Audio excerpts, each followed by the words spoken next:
Bom, gente, agora eu vou falar um pouquinho sobre a teníase. Bom, a teníase, também conhecida como solitária, é causada por flateamentos da espécie Taenia solium, a do porco, e a Taenia saginata, a do boi. Ela também é conhecida como solitária, que é o apelido que dão, pois geralmente só se encontra quando se tem, na verdade, uma verme adulta no intestino delgado. E aí muitas pessoas se perguntam como é que ela se reproduz, como é que faz se só tem uma. Ela é hermafrodita, ou seja, ela faz a autofecundação dela.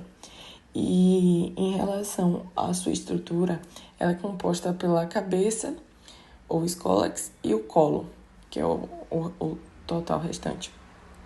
E ela possui um corpo achatado para caber no nosso intestino, porque muitas pessoas se perguntam como é que faz para caber esse tanto de metros, 6 metros, 3 metros no nosso intestino.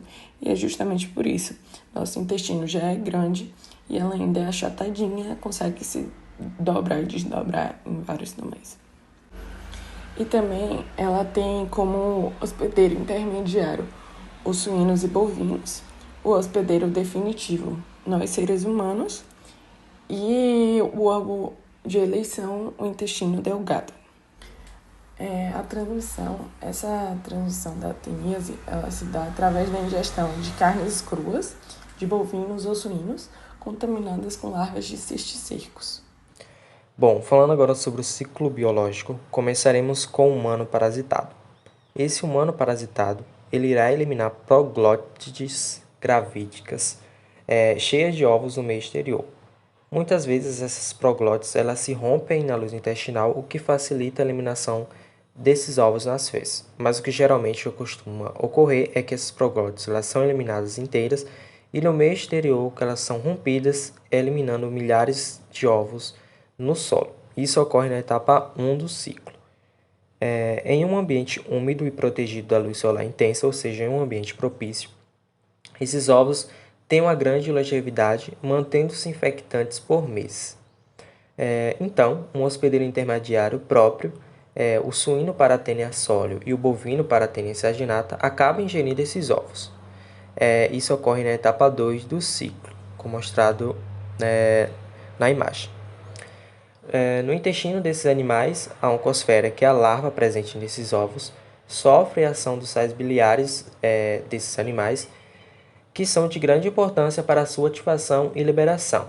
Uma vez ativada, as oncosferas liberam-se dos embriófitos e movimentam-se no sentido da vilosidade intestinal, onde penetram com auxílio dos acúlios. Após fixadas, essas oncosferas permanecem nessa localidade por mais ou menos 4 dias, até se adaptar às condições fisiológicas do hospedeiro. Em seguida, essas oncosferas penetram as vênulas e atingem as veias e vasos linfáticos mesentéricos e, através da corrente circulatória, são transportadas por via sanguínea a todos os órgãos e tecidos do organismo até atingir o local de implantação. Posteriormente, atravessam a parede do vaso, instalando-se nos tecidos circunvizinhos. Isso é possível ser observado na etapa 3 do ciclo. Essas oncosferas elas se desenvolvem-se para cisticerco em qualquer tecido mole, seja ele pele, músculo, seja um músculo esquelético ou cardíaco, olhos e cérebro. Mas elas preferem, as oncosferas preferem músculo de maior movimentação e com maior oxigenação, como masseter, língua, coração ou cérebro. E no interior desses tecidos, as oncosferas perdem os acúlios, transformando-se em pequenos cisticercos delgados e translúcidos, sendo essa forma a infectante para o ser humano. E então, esse cisticerco começa a crescer, atingindo no final de 4 a 5 meses de infecção 12 milímetros de comprimento e permanecem viáveis nos músculos por alguns meses. E o cisticerco, no caso da Taenia solium, que atinge o sistema nervoso central, pode ficar viáveis por alguns anos. A infecção humana ela ocorre pela ingestão de carne crua ou mal cozida de porco ou de boi, que é possível ser observado na etapa 5 do ciclo. E o cisticerco ingerido pelo ser humano sofre a ação do suco gástrico, invagina-se e fixa através do cúlex na mucosa do intestino delgado, transformando-se em uma tênia adulta, que pode atingir até 8 metros em alguns meses. 3 meses após a ingestão do cisticerco, etapa 5 e 6 do ciclo, ocorre o desenvolvimento do parasita para sua forma adulta, onde se inicia-se a eliminação de proglótides gravídicas e no caso da tênia sólio, que tem a longevidade de 3 anos, e enquanto a tênia saginata tem sua longevidade de 10 anos, estará realizando esse processo de eliminação de proglótides. Consequências da doença como os sintomas, né? Que são dor, diarreia, alergias, desnutrição, sangramento e proglótides nas fezes. Falando agora sobre patogenia e sintomatologia, é importante frisarmos que o acelerado crescimento do parasita requer uma considerável suplementação nutricional. E isso leva a uma competição entre o hospedeiro e o parasita por esses nutrientes, provocando consequências maléficas para o indivíduo parasitário.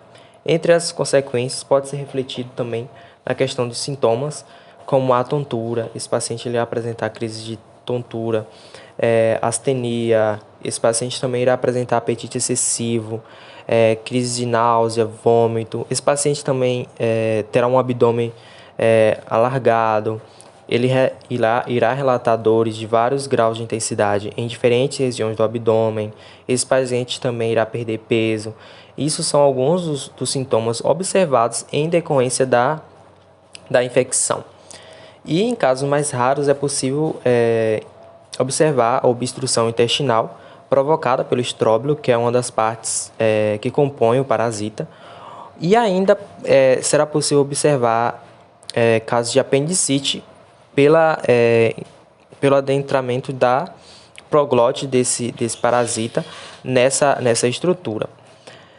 Apesar de ser a tênia popularmente conhecida como solitária, indicativo que o hospedeiro alberga apenas o parasita, na prática pode-se observar que são pessoas infectadas com mais de uma tênia, e essas tênias, consequentemente, são da mesma espécie.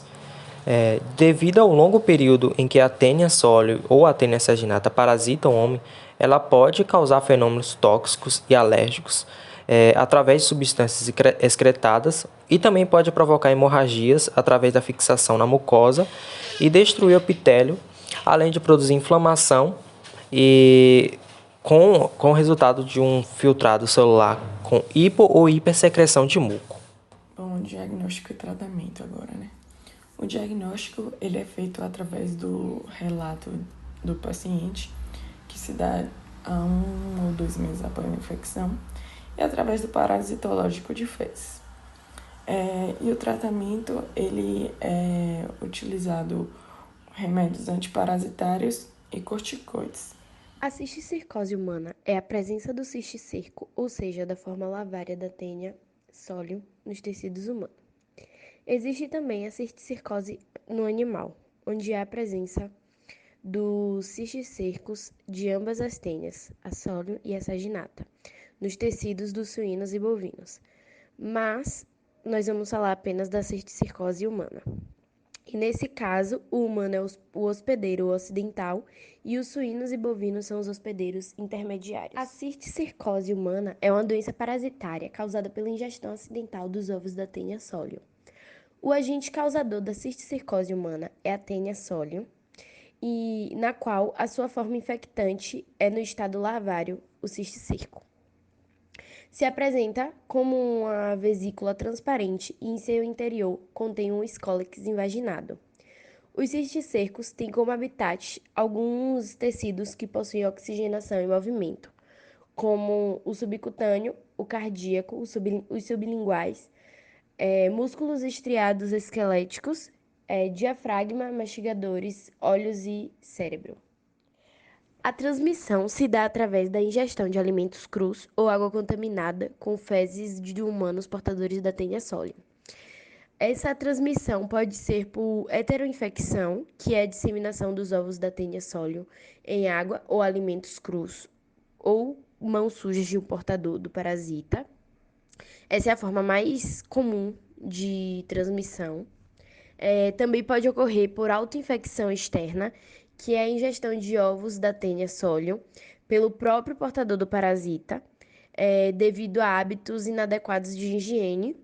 E, por fim, a autoinfecção interna, que é a chegada de proglótides gravídicos contendo ovos da Taenia solium no estômago e liberação das oncoesferas devido a movimentos retroperistálticos ou vômitos.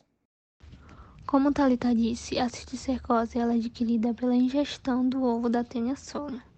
Na teníase, o hospedeiro intermediário é o porco e o homem ele vai ser o hospedeiro definitivo. Só que na cisticercose, o homem acidentalmente ele vai virar o hospedeiro intermediário.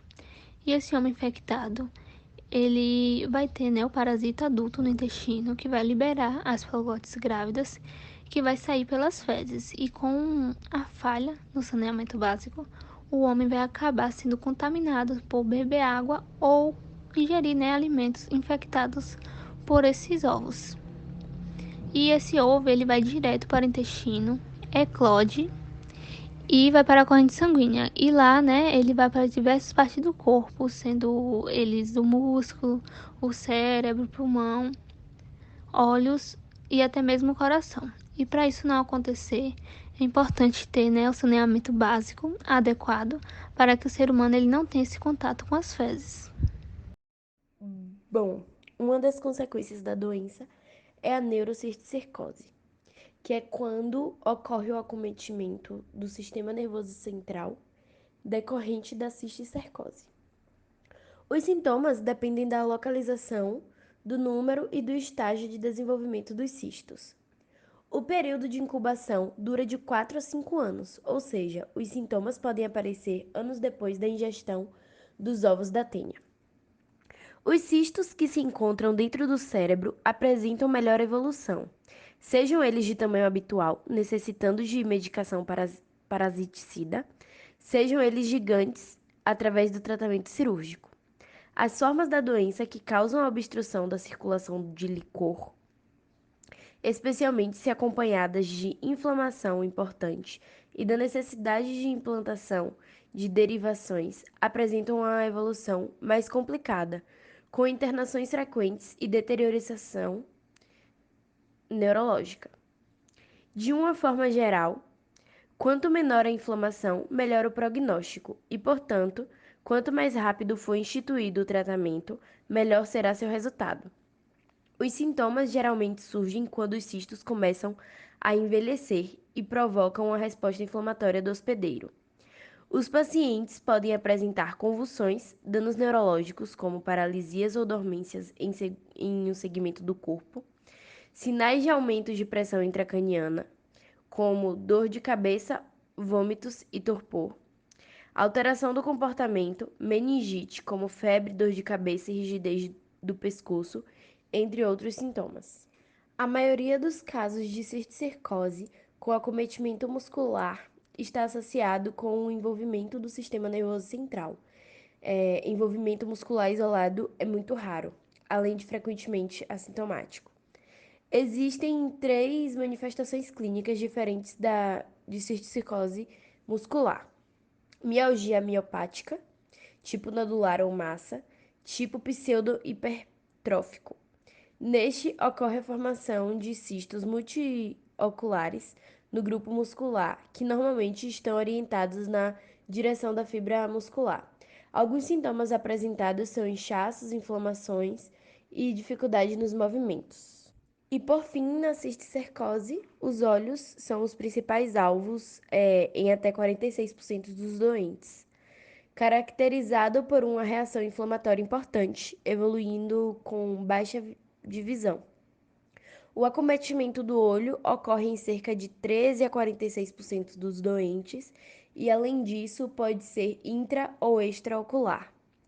Epidemiologicamente, as crianças e adultos jovens são os grupos mais afetados com a cisticercose ocular. O cisticerco libera uma substância responsável por produzir uma reação inflamatória visível através de edema das pálpebras e celulite orbital. A glândula lacrimal, ossos da órbita e subperiósteo são pouco acometidos. O comprometimento do nervo óptico geralmente é evidenciado com a neurite óptica e intumescência de disco, ocasionando a baixa da acuidade visual e posteriormente pode evoluir também para a perda total da visão.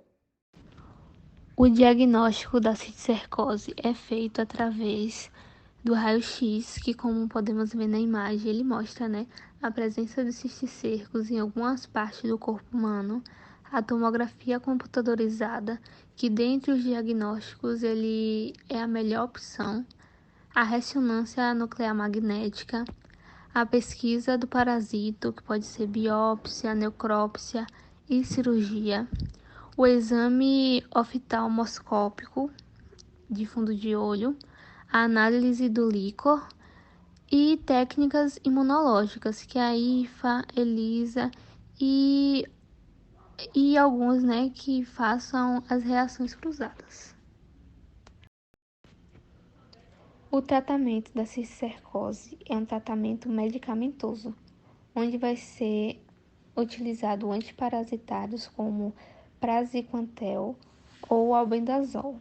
Em caso de ser uma neurocisticercose, vai ser utilizado corticosteroides juntamente com esses antiparasitários. E em caso, de necessidade, irá ser feita a remoção cirúrgica.